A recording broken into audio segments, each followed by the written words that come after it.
La sala detrás de un templo egipcio lleva más de 100 años inundada. En el interior 10 pilares de granito emergen del agua, algunos bloques pesan cerca de 100 toneladas. No hay mortero que los mantenga unidos ninguno. Las uniones están cortadas con tanta fuerza que no cabe una cuchilla entre las piedras. El agua se eleva desde el nivel freático para crear esta isla en el medio, razón por la cual quizás se le da el nombre de Osirian. Tenemos pruebas mucho más ligeras de actividad aquí. Las puertas miden más de 12 pies de alto, demasiado altas para cualquier persona que haya vivido allí.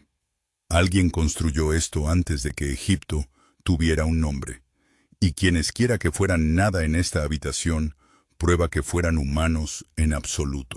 Egipto tiene miles de ruinas, antiguos templos, tumbas y pirámides, todas completamente explicadas, todas fechadas y todas comprendidas. Pero detrás de uno de los templos más grandes de Egipto se esconde una habitación que rompe todas las reglas. Se llama Osiriano. Durante más de 100 años nadie ha podido explicar cómo se construyó ni quién lo construyó realmente. Para entender por qué esta habitación es un problema, es necesario ver dónde se esconde. Abidos se encuentra en la orilla occidental del Nilo, en el sur de Egipto, aproximadamente a 300 millas al sur de El Cairo. Durante 3000 años, este fue el terreno más sagrado del país. Y fue aquí donde un faraón llamado Seti I construyó uno de los mejores templos de la historia de Egipto.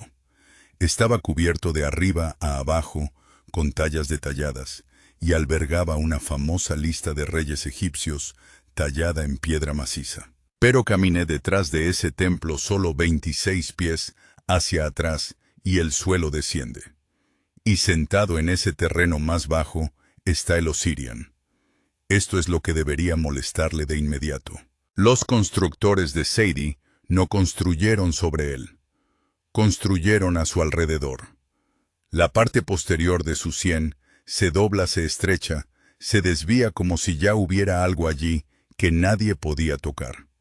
La mayoría de los investigadores están ahora de acuerdo en una explicación. El Osirian ya estaba de pie antes de que llegara Seti. Entonces, ¿por qué este terreno era lo suficientemente importante como para que un faraón construyera su templo alrededor de él en lugar de a través de él? Porque los egipcios creían que en este lugar exacto se encontraba el cuerpo de Osiris, su dios de la muerte. La leyenda decía que su cuerpo había sido destrozado y esparcido por todo el país, y sus restos más sagrados fueron enterrados aquí mismo. Esta no fue una historia contada para entretener. Era el centro de la religión egipcia. Solo los sacerdotes autorizados mediante iniciación secreta podían acercarse a él. Todos los demás se quedaron atrás. Y este terreno no solo albergaba mitos, sino que albergaba cuerpos reales, asesinados por motivos reales. A menos de 2 millas del templo de Seti, los arqueólogos encontraron la tumba de uno de los primeros reyes, llamado Her, rodeada por 318 tumbas separadas. Otras 269 tumbas rodean el área a su alrededor. La mayoría de las personas enterradas allí eran mujeres jóvenes, probablemente tomadas de su propia casa. Aquí está el detalle que hace que sea imposible apartar la vista de esto. Cada una de esas tumbas comparte el mismo techo. Eso significa que todas las personas dentro de ellos murieron el mismo día. Fueron enterrados en el momento en que enterraron a su rey. Cientos de personas asesinadas a la vez enviadas a seguirlo en lo que viniera después. Este es el terreno sobre el que se construyó Osirian. El suelo ya estaba empapado de muerte mucho antes de que Seti apareciera. Y en 1902, cuando los arqueólogos finalmente excavaron en el terreno más bajo, detrás de su templo, lo que encontraron no solo parecía antiguo, parecía mal. Lo que encontraron en el agua En 1902, un equipo de arqueólogos empezó a excavar detrás del templo de Seti.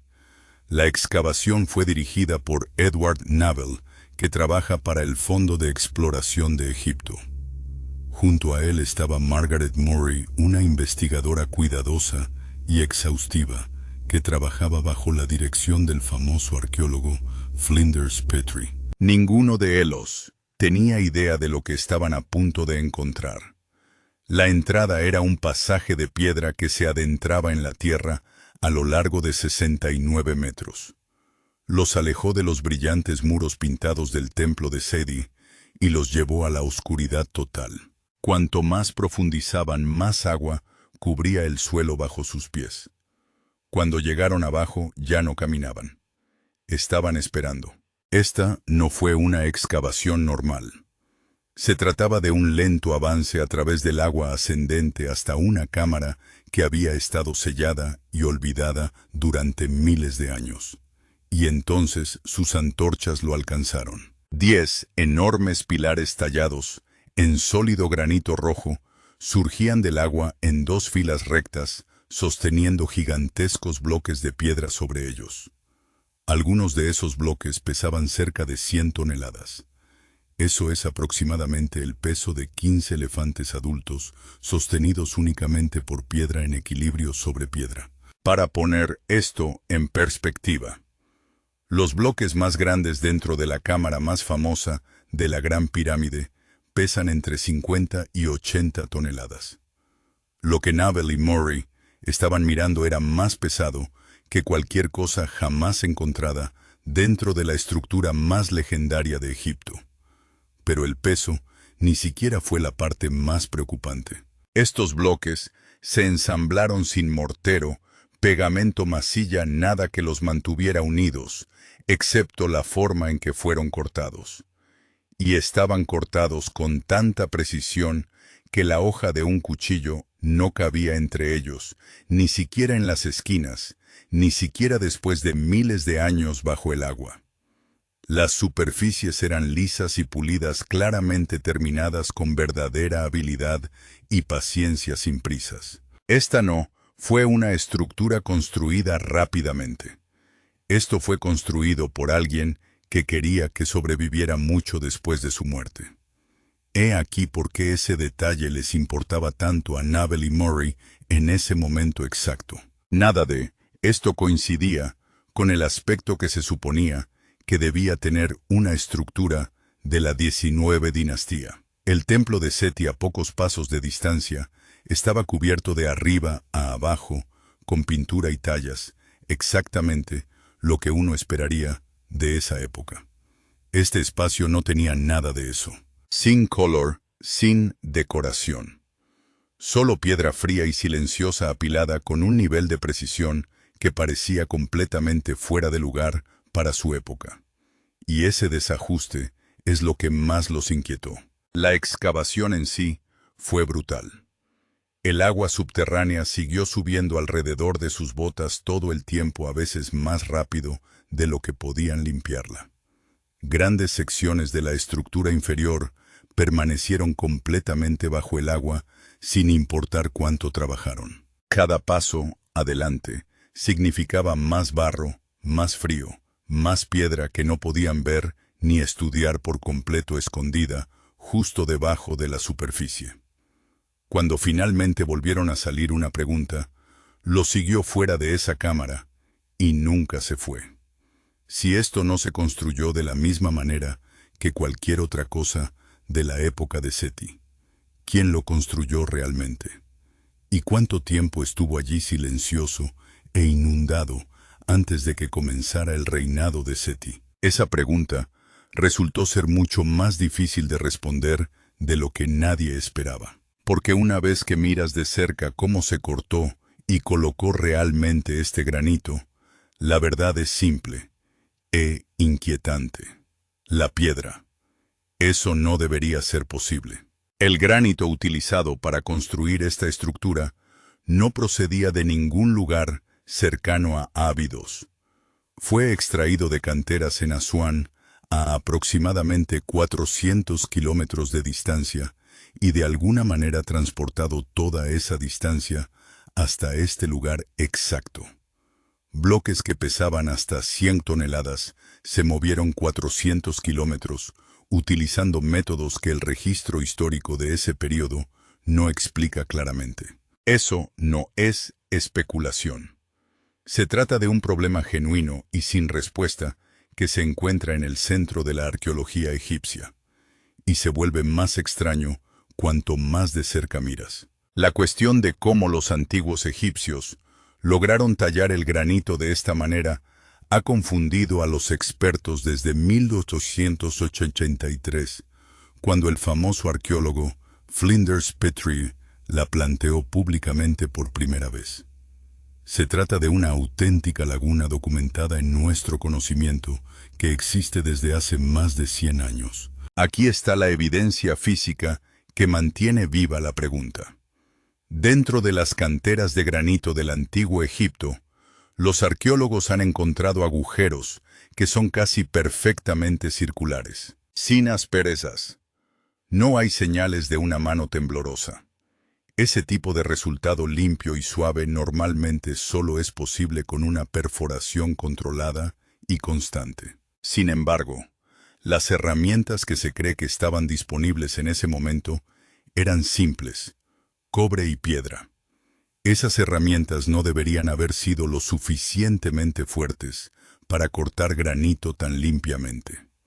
La explicación más común ofrecida por los principales expertos es que los trabajadores antiguos utilizaban una mezcla de herramientas de cobre-arena como abrasivo y enormes cantidades de trabajo paciente y repetido durante largos periodos de tiempo. Incluso, hoy en día, los experimentos no han logrado reproducir trabajos en piedra de esta escala y precisión utilizando únicamente esos métodos.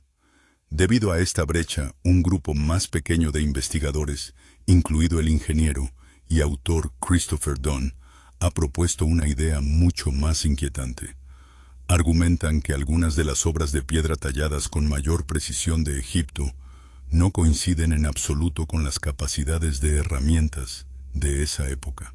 Quizás pertenezca a una tradición más antigua y avanzada que la historia ha perdido por completo. Esta teoría se encuentra fuera de la corriente principal. No es un hecho aceptado, pero existe y merece ser escuchado, porque tampoco nadie ha podido desmentirlo del todo. También hay un coste más oscuro, escondido incluso detrás de la explicación convencional. Si el trabajo humano ordinario realmente moviera bloques de 100 toneladas a lo largo de 400 kilómetros, utilizando cuerdas trineos de madera y transporte fluvial, ese trabajo habría exigido una enorme cantidad de trabajadores llevados al límite físico. No es difícil imaginar que algunos de ellos nunca llegaron al final de ese viaje. Una civilización en Abidos ya estaba dispuesta a enterrar a cientos de personas junto a su rey. Ya sea que la verdad sea un esfuerzo humano paciente, un método perdido que la historia olvidó o algo completamente distinto, un hecho permanece en medio de todo esto. No debería haber sido posible darle forma a esta piedra con precisión, utilizando las herramientas que, según nos dijeron, estaban disponibles. Pero la piedra no, es lo único que no cuadra aquí. Porque una vez que miras más allá del granito y comienzas a leer lo que realmente está tallado en sus paredes, aparece un problema aún más extraño. Uno tiene el nombre de Seti escrito por todas partes. Grabados en las paredes de esta estructura están los nombres de Seti y su sucesor Merimpta. Sus símbolos reales llamados cartuchos son la única evidencia escrita directa que conecta esta estructura con el período de Seti. Durante años, esto se consideró una prueba sólida. Pero cuando realmente estudias cómo se hicieron estas tallas, la historia se desmorona rápidamente.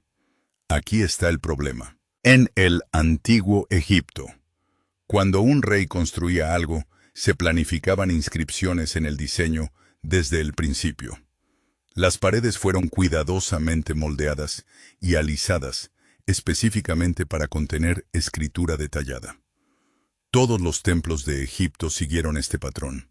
Pero las tallas aquí son diferentes. Fueron cortados en superficies que nunca estuvieron preparadas para recibirlos, sin planificación, sin diseño, en torno al texto. Parece menos una inscripción y más algo añadido después, casi un grafiti grabado en un edificio que ya existía. Hay otro detalle que hace que esto sea aún más difícil de ignorar. Siempre que un rey egipcio construía un monumento a los dioses, casi siempre incluía una frase escrita específica. Por lo general, había una frase formulada que decía que hizo esto como un monumento para su padre Osiris. Esta frase aparece una y otra vez en los templos egipcios. Aquí falta por completo. No desgastado, no dañado. Simplemente nunca está presente en absoluto. Incluso la propia entrada plantea dudas. La entrada que conduce a esta estructura se encuentra fuera del muro delimitador del propio complejo del templo de Seti. Si Seti realmente hubiera construido este espacio como parte de su propio monumento, se esperaría que la entrada estuviera segura dentro de los terrenos de su templo, no fuera de él. En 1931, investigador llamado Henri Frankfurt ofreció una explicación para solucionar todo esto. Sostuvo que Seti construyó deliberadamente esta estructura para que pareciera antigua como tributo simbólico a Osiris. Esta idea, conocida como arcaísmo, se convirtió en la respuesta aceptada durante casi un siglo. Pero aquí está el agujero en esa explicación que nunca se aborda. Si los constructores de Seti fueron capaces de construir algo a esta escala utilizando este nivel de precisión, ¿por qué no existe nada parecido en ningún otro lugar de toda la historia del Reino Nuevo, ni antes ni después? Se usó exactamente una vez, luego se abandonó por completo y nunca se volvió a tocar. Hay una parte más de esta historia que merece verdadera atención. Margaret Murray, la misma cuidadosa investigadora que exploró este sitio en 1902, dedicó su vida a estudiarlo directamente. Vivió hasta los 100 años y permaneció activa en su campo hasta los 90 años. Su primera conclusión de primera mano fue clara. No creía que Seti construyera esta estructura. Sin embargo, una generación más tarde, su conclusión fue silenciosamente dejada de lado. No porque nuevas pruebas la refutaran, sino porque se hizo popular una explicación diferente y más conveniente. Si Seti no construyó esto, la siguiente pregunta resulta imposible de ignorar. ¿Quién lo hizo? Y la respuesta más cercana no se encuentra cerca de Abidos. Se encuentra a más de 300 millas al norte, en Giza, dentro de una estructura que a la egiptología le cuesta mucho explicar. El gemelo de Giza. En Giza, junto a la Gran Esfinge, hay una estructura conocida como el Templo del Valle. Supuestamente fue construido para un rey llamado Kefren, más de 1200 años antes de que Seti gobernara Egipto. Y sin embargo, cuando lo colocas al lado de la estructura detrás del templo de Seti, las similitudes son imposibles de ignorar. Ambos están construidos con enormes bloques de piedra. Ambos se ensamblan sin una sola gota de mortero. Ambos comparten exactamente el mismo estilo desnudo y sin decoración, completamente diferente de la arquitectura ricamente decorada típica de sus supuestas épocas. Dos estructuras separadas por más de 1000 años y cientos de kilómetros, construidas utilizando métodos casi idénticos. Y la cosa no se detiene ahí. Los muros de piedra que rodean la propia Gran Esfinge comparten este mismo estilo de construcción. Ya no se trata de dos estructuras coincidentes. Son tres repartidos en diferentes lugares, en diferentes siglos, todos mostrando signos de la misma tradición constructiva inexplicable. En 1952, Un geólogo llamado Robert Schoch presentó a la Sociedad Geológica de América unos hallazgos que sacudieron los cimientos de la historia egipcia aceptada. Señaló los profundos patrones de desgaste verticales tallados en las paredes que rodean la esfinge. Patrones que se asemejan mucho a los daños causados por fuertes lluvias durante un periodo de tiempo muy largo. El problema es sencillo. Egipto no ha experimentado lluvias como esas, desde un periodo conocido como el período húmedo africano, que terminó hace aproximadamente 5.000 años. Si Schoch tiene razón. La propia esfinge puede ser mucho más antigua de lo que afirma la historia convencional. No era una afirmación cómoda de hacer.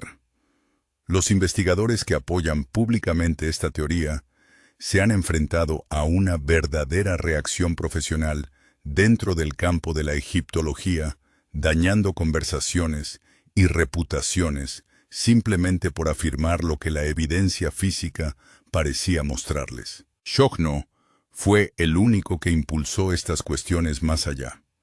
El ingeniero Robert Bauval se centró en cómo los monumentos del antiguo Egipto pueden alinearse con patrones de estrellas específicos en el cielo.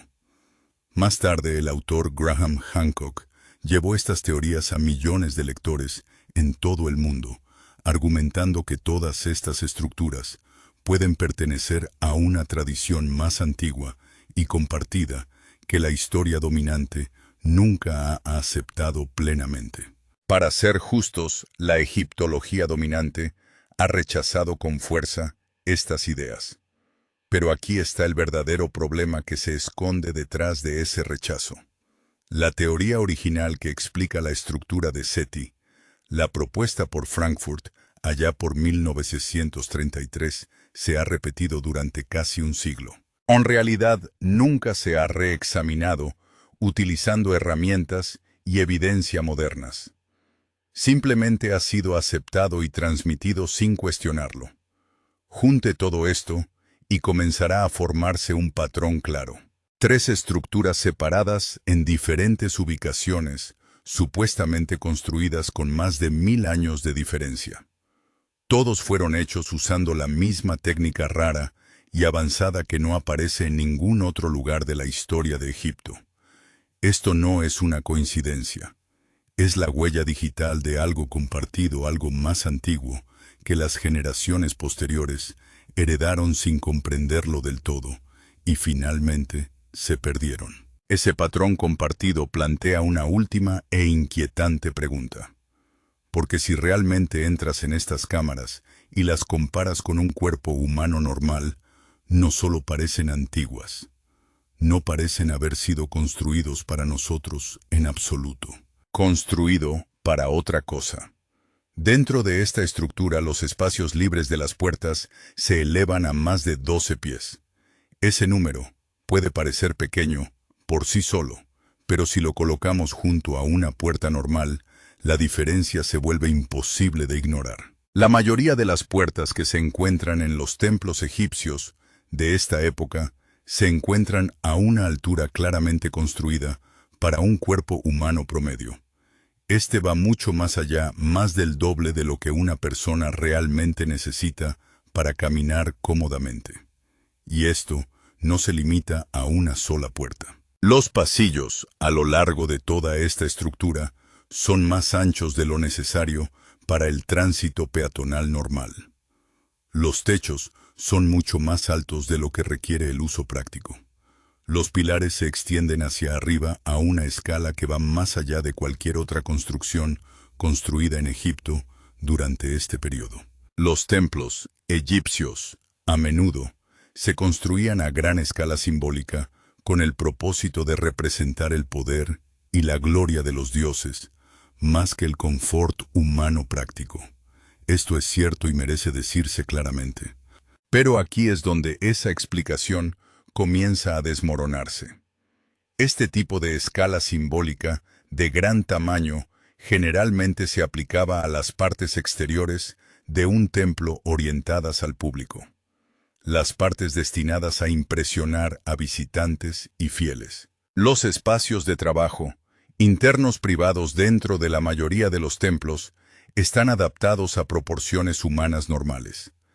Estas son las áreas que los sacerdotes usaban a diario. Ese patrón es válido en la arquitectura religiosa egipcia y en casi todas partes. Esta estructura rompe ese patrón por completo. Incluso sus pasillos internos, las partes que nunca fueron expuestas al público, siguen siendo de gran tamaño. Eso no es decoración. Esto no es simbolismo para impresionar a los de afuera. Se trata de una coherencia en la escala que solo tiene sentido si para empezar este espacio nunca se construyó en torno a proporciones humanas. Y aquí hay un detalle que profundiza aún más el malestar. A pesar de estar enmarcado como un monumento funerario en honor a un dios de la muerte, nunca se han recuperado restos humanos del interior de esta estructura. Ningún cuerpo, ningún entierro, nada que confirme físicamente para quién o para qué se construyó este espacio. Si este espacio nunca fue dimensionado para un faraón de la 19ª dinastía, ni tampoco para visitantes humanos comunes. La única pregunta honesta que queda es simple e inquietante. ¿Para quién o para qué se construyó realmente este espacio? Nadie ha dado nunca una respuesta satisfactoria a esa pregunta. Y esa pregunta ha estado en silencio dentro de esa piedra durante más de 100 años. Cada año resulta más difícil responder. No es el tiempo que juega en contra de quienes intentan resolver el misterio. Es agua borrando constantemente la evidencia. El misterio se borra. En el siglo C, un escritor griego llamado Estrabón viajó por Egipto y escribió sobre una estructura en Abidos que se asemeja mucho a la que se encuentra detrás del templo de Seti.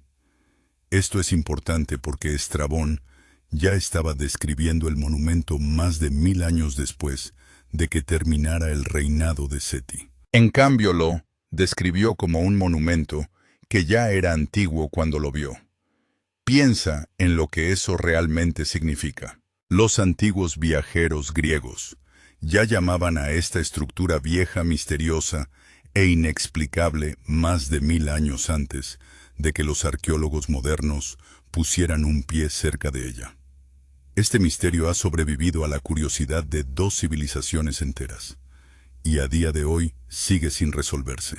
Hoy en día, las secciones inferiores de esta estructura se encuentran debajo del nivel freático, y esa agua solo ha empeorado con el tiempo.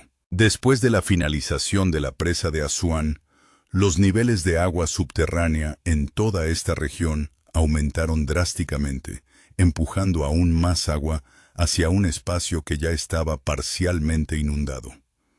Aquí yace una ironía amarga y dolorosa que se encuentra en el corazón de todo este misterio. Un moderno proyecto de ingeniería, construido para controlar el Nilo, puede estar ahogando lentamente la evidencia que necesitamos. Esa evidencia podría finalmente explicar un antiguo misterio de ingeniería anterior a la presa. Pruebas recientes han añadido una capa aún más extraña a esta historia. El agua que llena hoy esta estructura no es agua subterránea simple y ordinaria. Parece ser una mezcla que incluye agua del antiguo Nilo, que data de antes de que se construyera la presa, y que sube a través de canales que los expertos aún no comprenden del todo incluso ahora. Esto crea un problema práctico y doloroso para cualquiera que intente resolver este misterio hoy en día. Los investigadores que intentan estudiar las secciones inferiores de esta estructura deben trabajar a través de agua turbia que oculta las superficies y bloquea una inspección minuciosa. Las mismas pruebas que finalmente podrían responder a estas preguntas están desapareciendo año tras año, mientras el debate en torno a ellas continúa completamente sin resolver. Así que aquí es donde finalmente se une todo lo que hemos descubierto. ¿Quién realmente extrajo y transportó esa piedra imposible? ¿Quién grabó un nombre en una estructura que probablemente perteneció a otra persona mucho antes de su llegada? ¿Quién construyó una estructura casi idéntica, con 1000 años de diferencia y a cientos de kilómetros de distancia? ¿Y para quién o qué fue realmente construido este espacio? Cuando nada en su tamaño se compara en absoluto con los seres humanos comunes y corrientes. La estructura todavía está allí hoy, todavía medio enterrada en el agua, todavía en pie, exactamente donde ha estado durante miles de años, esperando pacientemente. Y la verdad detrás de esto, cualquiera que sea esa verdad, se está acabando porque el agua que sube a su alrededor puede terminar lo que un siglo de respuestas seguras y convenientes nunca pudo. Puede borrar la evidencia por completo antes de que alguien pueda probar la verdad con certeza.